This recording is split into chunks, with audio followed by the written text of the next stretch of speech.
பிறக்கும்போதே சில முடிவுகள நான் எடுத்து வச்சுட்டேன். இதெல்லாம் நான் மாத்த மாட்டேன் அப்படின்னு சொல்ற விஷயங்கள் என்னென்ன? அதாவது என் பையன் எனக்கு 2 பையன் சார் எனக்கு. மொத பையன் ஒரு பையன் அவரும் காலேஜ் படிச்சிருக்காரு, இவரும் காலேஜ் படிச்சிருக்காரு. இவங்களால எனக்கு வந்து நல்ல பேர் தான் இன்னைக்கும். இருந்தும் கூட அவங்க வந்து ஒரு அரசு வேலை வரணும். அது 22 வயசுல அவருக்கு மேரேஜ் பண்ணணும். சாரி, எங்க அப்பாவோட விருப்பம் என்னன்னா, அவங்க பார்க்குற பொண்ண நான் கல்யாணம் பண்ணணும்னு விருப்பம். ஆனா, எனக்கு அது உடன்பாடு இல்ல. ஏன்னு கேட்டோம்னா, அவங்களுக்கு நான் தான் ஏற்கனவே பொண்ண பார்த்துட்டேனே. அப்படி அப்படி இருக்கலாம் சார். நான் இல்லைன்னா சொல்லல. பார்த்தீங்களா? நான் அப்ப கேட்டும்போது இல்லன்னு சொன்னா, இப்ப வந்து இருக்குங்கிறான். ஏன்னா, அப்பா அவங்க எனக்குங்கிற ஒரு மனைவிய வந்து அவங்க தேர்ந்தெடுக்கணும். நான் அரசு வேலையில வந்து அவங்க பார்க்குற அவங்க சொசைட்டில அவங்களுக்கு கௌரவத்துக்கு ஏத்த மாரி பொண்ணு பார்த்து கல்யாணம் பண்ணி வைக்கணும்னு அவங்க வெளிப்படையா சொல்லாம மறைமுகமா சொல்றாங்க.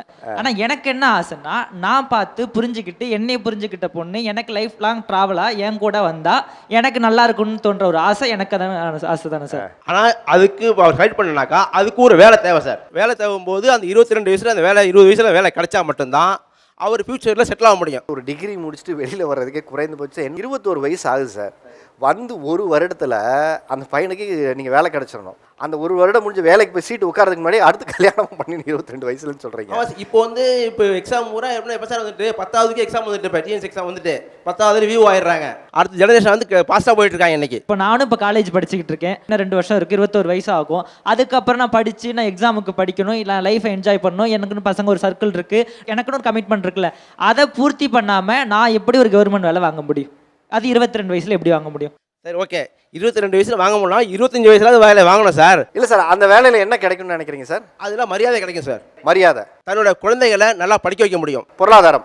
இவர் பையனை வந்து நாளைக்கு சொல்லுவாங்க எங்கள் அப்பா ஒரு அரசு வேலை இருக்கு, என்னால் பண்ண முடியும் அப்படின்னு கௌரவமாக பையனுக்கு கௌரவம் கிடைக்கும். மறுபடியும் கௌரவம். அடுத்து இவர் மனைவிக்கு நல்ல மரியாதை கிடைக்கும். மறுபடியும் மனைவிக்கு ஒரு மரியாதை. ஓகே, 4வது மரியாதை இது.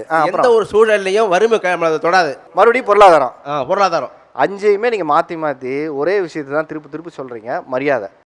இதுவே நான் பிரைவேட்ல போய் ஒரு 1 லேக் பெர் மந்த்துக்கு சம்பளம் வாங்கினா இது கிடைக்காம போகாதா சார்? அதே மாதிரி வறுமை இல்லாமல் போகுது. என் மனைவியை நான் பத்திரமா பார்த்துக்க போறேன், எங்க அப்பா அம்மா நான் பத்திரமா பார்த்துக்க போறேன். இது ஏன் சார் கவர்மெண்ட் சர்வன்ட்னு ஒரு ஜாப் ஃபுல் ஸ்டாப் வைக்கணும்? 50 வருஷத்துக்கு முன்னாடி ஏன் அரசாங்க வேலை வேணும்னு எதிர்பார்த்தாங்கன்னா, பொண்ணு கொடுக்குறவங்க நிலையான வருமானம் இருக்கணும்னா அரசாங்க வேலை இருக்கணுங்கிற ஒரு கிரைட்டீரியா இருந்தது.